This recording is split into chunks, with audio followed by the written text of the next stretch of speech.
Que els bascos han d'estar ben finançats? Clar que sí. I els catalans, i els de la Rioja, i els galecs, i els valencians. I té que ser en criteris objectius. Jo vull que el govern d'Espanya, el senyor Montoro i el senyor Rajoy, m'expliquen en què basen el tracte desigual, que no diferent.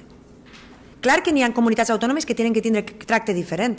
Per començar, n'hi ha comunitats que reben diners i comunitats que paguen diners. Això té sentit? Sí.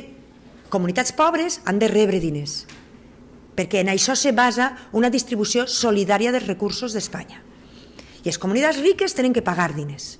Però en aquest país tenim comunitats riques que reben diners i una, només una, que som l'anomalia democràtica, comunitat pobra, que és la valenciana, que paga diners a les més riques. Algú pot explicar això dintre del marc constitucional? Home, explicar-ho se pot explicar, això és injust, ja està explicat. Però té una justificació constitucional això? No la té. És arbitrari, és injust i per tant no és constitucional.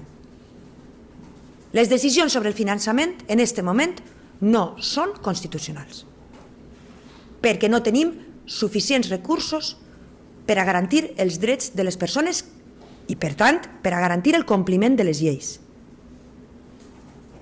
I aquesta és la qüestió. Clar que estem qüestionant com se distribueixen els diners i l'arbitrarietat i la injustícia, i anem a seguir fent-ho.